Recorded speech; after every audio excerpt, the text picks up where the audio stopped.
පෙරමුණ මාධ්‍ය ප්‍රකාශක ඒ වගේම දේශපාලන මණ්ඩල සභික මොහමඩ් මුසම්මිල් ගරු පාර්ලිමේන්තු මන්ත්‍රීතුමා මා සමග මේ මාධ්‍ය සාකච්ඡාවට සම්බන්ධ වෙනවා. ඔබ කවුරුත් දන්නවා පසුගියදා ඊයේ ශ්‍රී ලංකාවට පැමිණ පිටත්ව ගිය ඇමරිකා එක්සත් ජනපද රාජ්‍ය ලේකම් මයික් පොම්පියෝගේ පැමිණීම සම්බන්ධයෙන් අපේ රටේ දේශපාලනයේ ඉන්න තක්කඩි ටිකක් බොහෝම කලබලයට පත් වෙලා මේ සමාජයේ කලබලයට පත් කිරීම සඳහා අසාර්ථක පහත් පෙළේ උත්සාහයක නියැලුණා. විශේෂයෙන්ම සජිත් ප්‍රේමදාසගේ අවතැන් වෙච්ච දේශපාලන කල්ලියත් 103 රතු කමිසධාරී කල්ලියත් ඒ කණ්ඩායම් දෙක තමයි මේ සම්බන්ධයෙන් බීතිකාවක් නිර්මාණය කරන්න බෙර වෑයම් දරුවේ.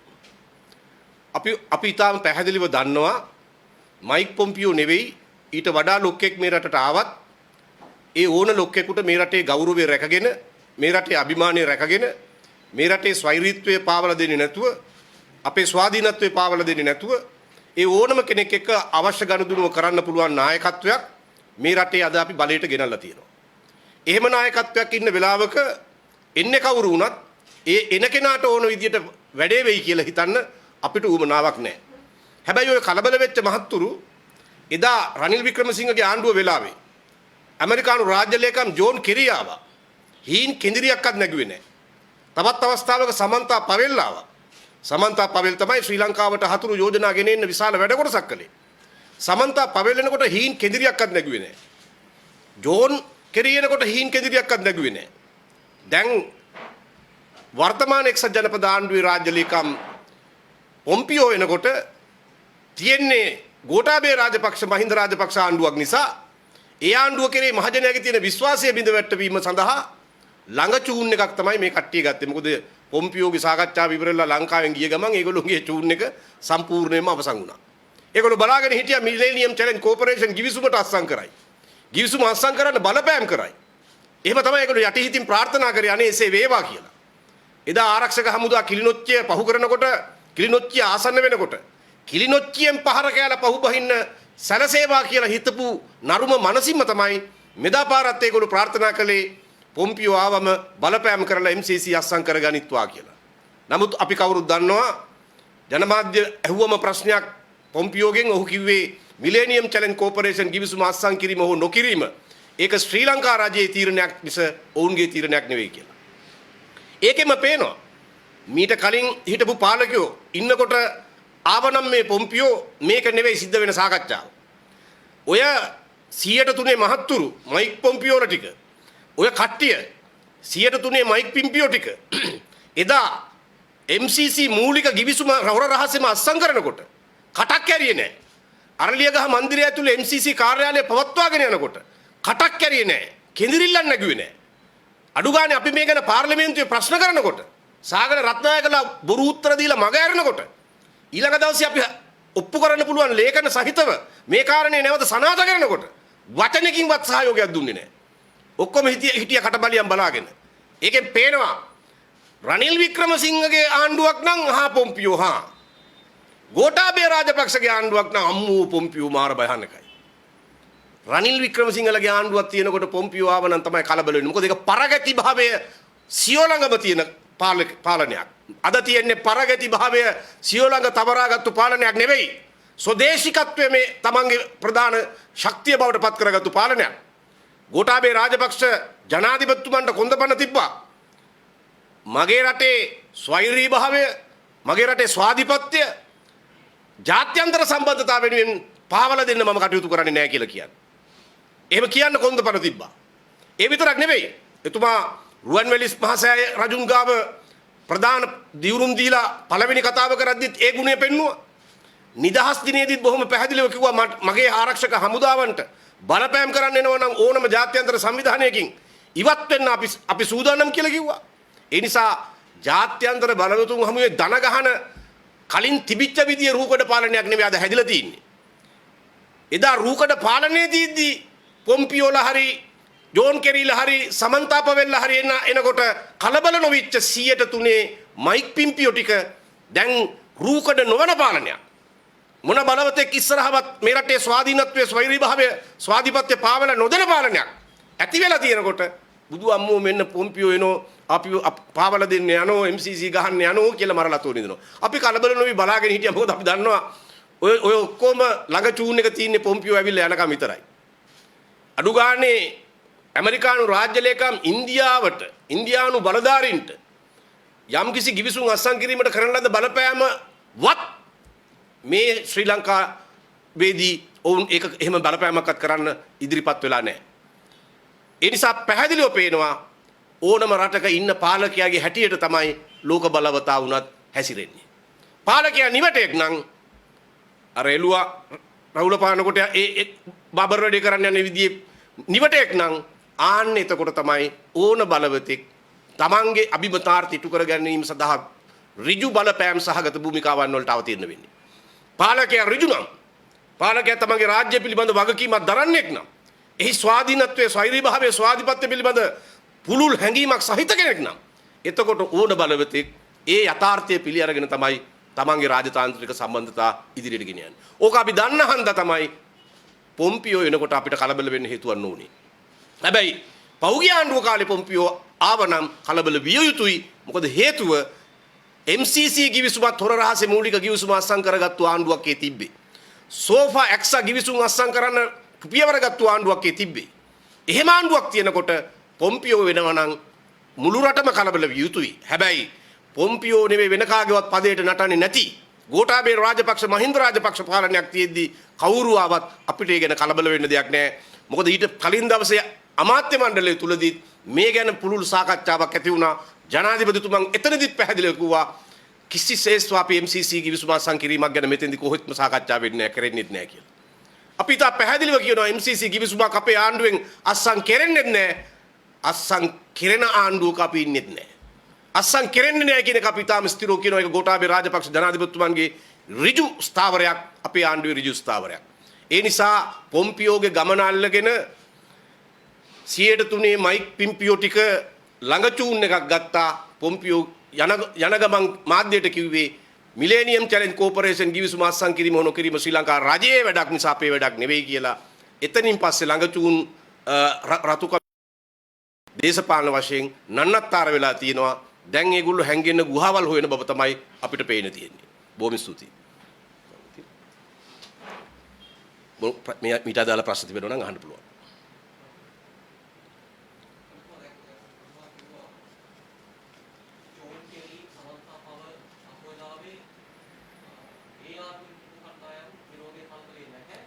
ඒ ආණ්ඩුවේ හිටපු කණ්ඩායම් නෙවෙයි ඒ ආණ්ඩුවේ තමයි අතට 103 කට්ටිය.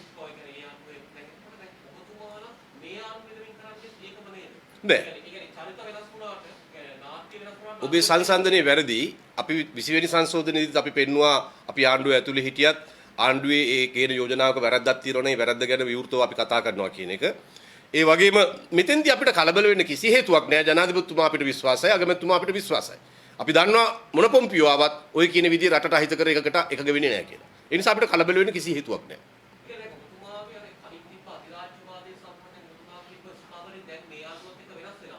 නෑ ආණ්ඩුව අධිරාජ්‍යවාදීන්ට යටත් නොවන ආණ්ඩුවක් නිසා අධිරාජ්‍ය විරෝධය අපේ තුල තියෙනවා. හැබැයි මේ ආණ්ඩුව ගැන අපිට තියෙන විශ්වාසය නිසා අපිට කලබල වෙන්න හේතුවක් නැහැ.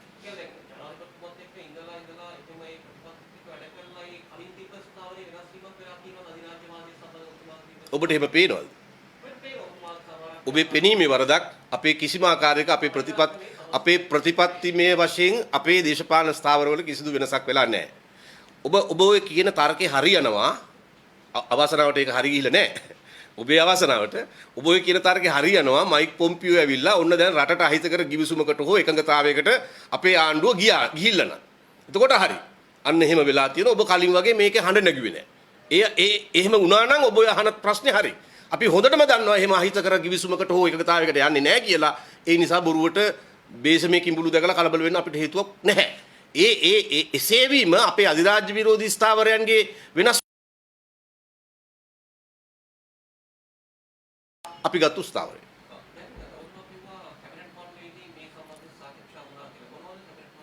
කැබිනට් මණ්ඩලයේදී ඇත්තටම විදේශ කටයුතු ඇමතුමා මේ මයික් පොම්පියෝගේ සංචාරයත් ඒකේ සකස් කරලා තිබෙන ටෝකින් පොයින්ට්ස් කතා කරන කාරණා පිළිබඳවත් කැබිනට් මණ්ඩලය දැනුවත් කිරීමක් කළා. එතනදී විවිධ කැබිනට් ඇමතිවරු යම් යම් අදහස් මතු කරා. ජනාධිපතිතුමන් ඒකෙදි පැහැදිලිව කිව්වා මිලේනියම් චැලෙන්ජ් කෝපරේෂන් ගිවිසුම ගැන මෙහිදී කතා කරන්නවත් අපේ අදහසක් නැහැ. එහෙම ඕනේ කියලා ඒගොල්ලෝ දන්නවලත් නැහැ. සහ එහෙම ගිවිසුමක් අත්සන් කිරීම ගැන කතා වුණොත් එහෙම එකකට අපේ එකඟතාවයක් නැහැ කියන එක තමයි මම කියන්න බලාපොරොත්තු වෙන්නේ කියන එක ජනාධිපතිතුමා පැහැදිලිව කිව්වා.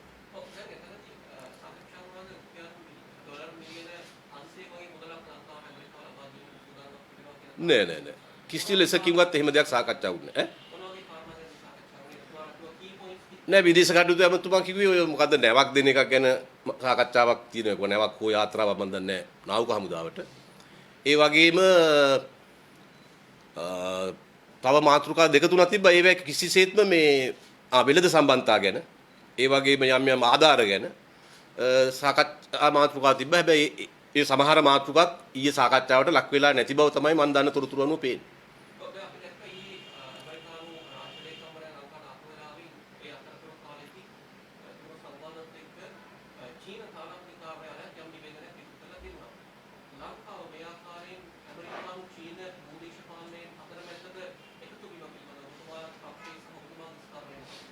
නෑ අපි කැමති වුණත් නැතත් ශ්‍රී ලංකාව පිහිටලා තින්නේ ඊටාම උපායමාර්ගිකව වැදගත් ස්ථානයක ඉන්දියානු සාගර කලාපයේ තුල.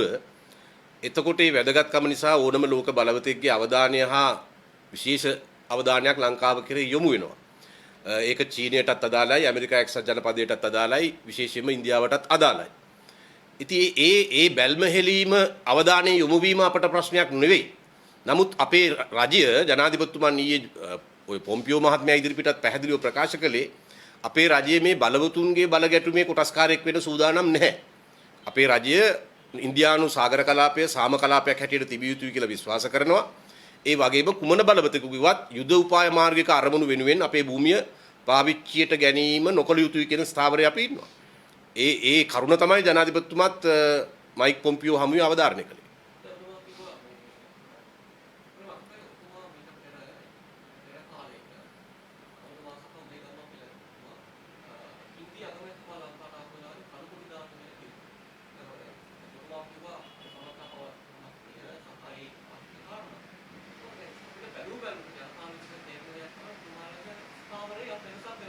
ඔබ හරි ආසයි එහෙම හිතන්නේ.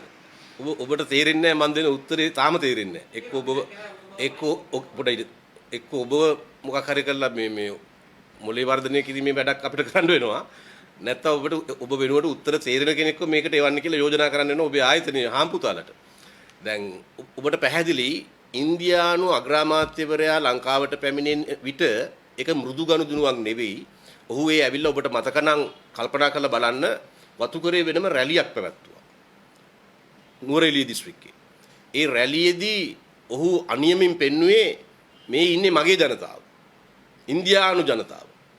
එතකොට රටක රාජනායකයෙක් තව රටකට ගිහිල්ලා ඒ රටේ සම්භවයක් තියෙන මිනිස්සු තමන්ගේ මිනිස්සු හැටියට පෙන්වනවා නම් ඒක මේ අපේ රටට කරන අගෞරවයක්, අවමානයක්.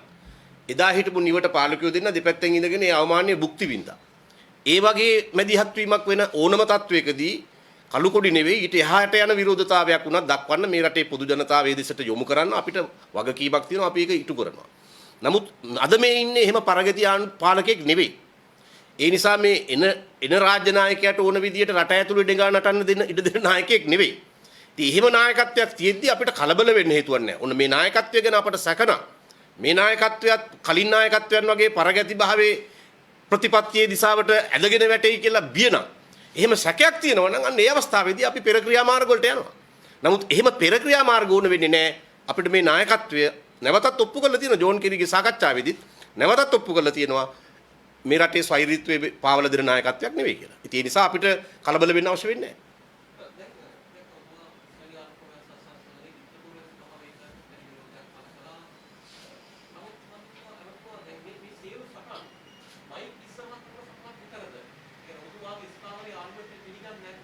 නේ අපි ස්ථාවරේ අපි යෝජනා තුනක් කාරණා තුනක් ඉදිරිපත් කළා. කාරණා තුනෙන් දෙකක් ජනාධිපතිතුමන් පිළිගත්තා. විශේෂයෙන්ම විගණනීය සම්බන්ධ කාරණේ, ඒ වගේම හදිසි පනත් පිළිබඳ කාරණය. ඒ දෙකම පිළිගත්තා. සංවාදයක් ඉතුරු වුණේ ද්විත්ව රටවැසි භාවය පිළිබඳ ප්‍රශ්නේ. ඒකෙදිත් එතුමා පොරොන්දු වුණා. ඒ පොරොන්දුව කවුද අපේ අධිකරණ ඇමති අලි සබ්රි විසින් විසිබෙනි සංශෝධනයේ පිළිතුරු කතාවේදී ඉතා පැහැදිලිව තමන්ගේ කතාවේදී සඳහන් කරා ප්‍රකාශ කළා. ඔහු කිව් ආකාරයටම ජනාධිපතිතුමන් අපි මම ඇතුළු පක්ෂ නායකයන් ගණනාවක් ඉදිරිපිට පොරොන්දු වුණා.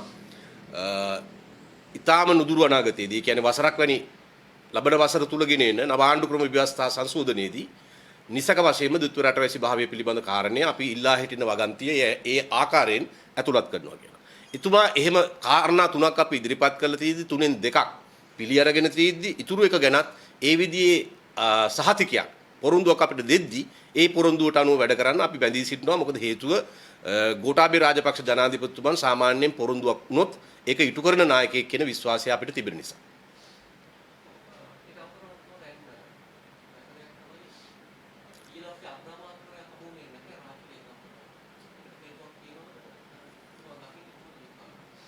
මම දන්නේ මට ආරංචි විදියට නම් අග්‍රාමාත්‍යතුමා ජෝන් කේ කවුද මේ පොම්පියෝ මහත්මයාව හම්බෙන්න ඉතර උනන්දුවක් දක්වලා නැහැ කියලා තමයි මම දන්නේ. නමුත් ඒක ඕගොල්ලෝ හොයලා බලන්න අග්‍රාමාත්‍ය කාර්යාලයෙන්.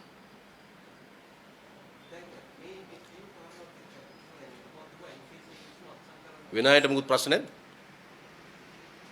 නැත්තම් මේක සිරසත් එක්ක කරපු මාධ්‍ය සාකච්ඡාවක්. ආන්න කාටවත් නෑ.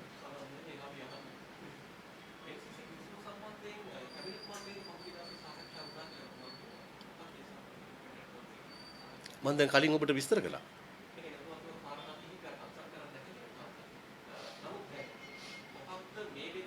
මේ ගෝඨාභය රාජපක්ෂ ජනාධිපතිතුමා ආවම තමයි MCC ගිවිසුම ගැන ස්ථාවරය අධ්‍යයනය කරලා වාර්තාවක් දෙන්න සමාලෝචන කමිටුවක් දැම්මේ. ආචාර්ය ලලිතසිරි ගුණරුවන්ගේ ප්‍රධානත්වයෙන්. ඊට පස්සේ මේ කමිටුව දීපු වාර්තාව කැබිනට් මණ්ඩලයට දුන්නා. ඒ කමිටුව ඉතාම පැහැදිලිව මේ වාර්තාවේ කියන්නේ මේ තියෙන ආකාරයෙන් MCC ගිවිසුමකට යා යුතු නැහැ කියලා. ඒ වගේම මූලික ගිවිසුමකට පහුගිය ආණ්ඩුව ගිහිල්ලයි කියන එකත් ඒ වාර්තාවේ සඳහන් වෙලා තියෙනවා. යම් මුදල් ප්‍රමාණිකුත් අරගෙන තියෙනවා කියන එකත් ඒ වාර්තාවේ සඳහන් වෙලා තියෙනවා. එතකොට දැන් ඒක කරේ ජනාධිපතිතුමා. කමිටුවක් පිහිටවලා කමිටුවෙන් වාර්තාවක් අරගෙන ඒ වාර්තාවේ නිගමනයක අමාත්‍ය මණ්ඩලයට ඉදිරිපත් කරලා එතකොට බොහොම පැහැදිලි ජනාධිපතිතුමාට ඕන නම් මිලේනියම් චැලෙන්ජ් කෝපරේෂන් හොරපාරෙන් හරි අස්සම් කරන්න කමිටු පිහිටුවන්නෙත් නැහැ වාර්තාවක් ගන්නෙත් නැහැ විශේෂයෙන්ම MCC එක අස්සම් නොකළ යුතුයි කියලා නිර්දේශ කරන විදිහේ වාර්තාවක් අමාත්‍ය මණ්ඩලයට ඉදිරිපත් කරන්න ඉඩ සලස්වන්නේත් නැහැ. ඉතින් මේ හැම එකකින්ම පැහැදිලිව පේනවා අපේ රජය ජනාධිපතිතුමන් අගමැතිතුමන් ඇතුළු අපේ රජය කවර ලෙසකින්වත් MCC ගිවිසුම අස්සම් කරන්නේ නැහැ. හැබැයි මේ රටේ අවාසනාවට ඔය 103 මයික් පිම්පියෝ ටිකටයි තව ඔය සමහර මාධ්‍ය ආයතන තියෙනවා මොනවා හරි ගින්නක් අවුල ඉන්න එක තමයි ඒගොල්ලෝගේ රාජකාරිය. එහෙම ගින්නක් නැත්තම් නැති ගින්නක් හරි ඒගොල්ලෝ අවුලවන්න ඕන.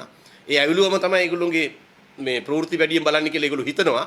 අන්න එහෙම අයට ඕනේ නෑ ඔය කිව්වට මිලේනියම් චැලෙන්ජ් කෝපරේෂන් ගිවිසුම අස්සම් කරන්නම යන්නේ කියලා හිතින්. ඒක අසනීපයක්. ඒක අසනීපයක්. මම ඇමති මණ්ඩල සමාජිකයෙක් හැටියට මම බොහොම වගකීමෙන් කියනවා අපේ රජය මිලේනියම් චැලෙන්ජ් කෝපරේෂන් මේ ගිවිසුම අස්සම් කරන්නේ නැහැ කියලා. අස්සම් කරන දවසක් ආවොත් අපි ඉන්නෙත් නැහැ. ඒක අපේ ස්ථාවරයේ පැහැදිලි. ආයි මේක එහෙට මෙහෙට වැරෙන ස්ථාවරයක් නෙවෙයි. හොඳයි. බොහොම ස්තුතියි ඔයගොල්ලෝ සියලු දෙනාට.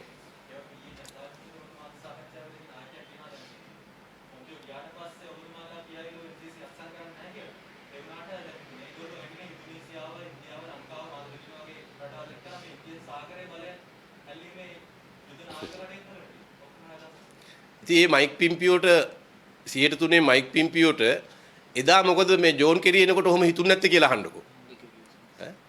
MCC මූලික ගිවිසුම හොර රහසේ අස්සම් කරනකොට ඔහොම හිතුන්නේ නැත්තේ ඇයි කියලා අහන්නකෝ.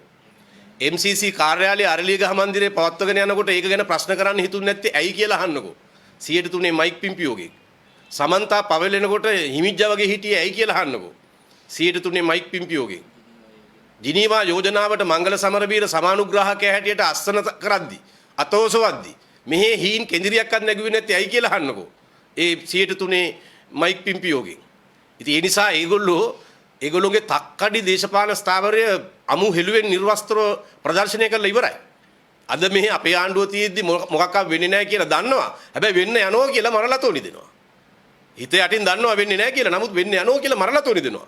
ඇයි අර ගැලවිච්ච කොළ පාට වෙච්ච වාමාංශික කමිසේ ආයි පොඩ්ඩක් දැන් ඒක දම් පාට වෙලා ආයි බලනවා රතු පාට කරගන්න. මොන සම්මජ්ජාතියවත් ඒගොල්ලෝ මොන උත්සාහය දරුවත් ආයෝක රතු පාට කරගන්න බෑ.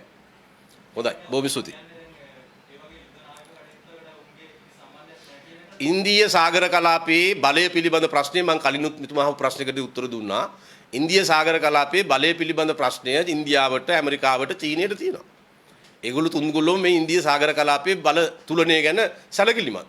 ඒක නෑ කියලා කියන්න කාටවත් බෑ. හැබැයි මේ සාකච්ඡාවේදී ඉන්දීය සාගර කලාපයේ සම්බන්ධ ප්‍රශ්නේදී ලංකාව මෙසේ කටයුතු කළ යුතුයි කියලා අපිට කිසියම් ආකාරයක බලපෑමක්වත් ඔය කියන සාකච්ඡාවලදී සිද්ධ වෙලා නෑ. මම දන්නේ නැහැ ඉන්දියාවේදී ඉන්දියානු ආණ්ඩුවට කළාද කියලා. අපේ ආණ්ඩුවට එහෙම බලපෑමක් කළා නෑ.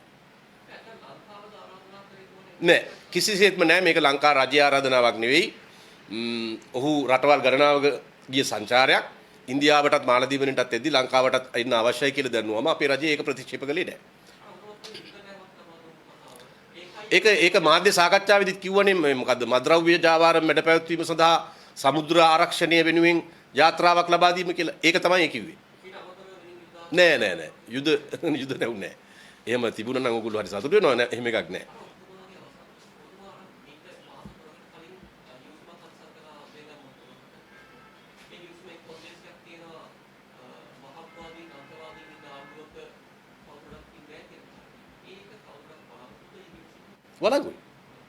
වලංගුයි. ඔය රිෂාඩ්ගේ ගෝලියෝ එළියේ ඉඳන් ඡන්දෙ දුන්නට එක එක හේතු මත මේක ඇතුළට ගන්න ඉඩ තියන්නේ අපි. හදිසියෙවත් එන්න දෙන්නේ නැහැ. හදිසියෙවත් අපේ ආණ්ඩුවේ කිසිම තනතුරක් දරන්නේ ආණ්ඩුවේ. බොහොම ස්තුතියි.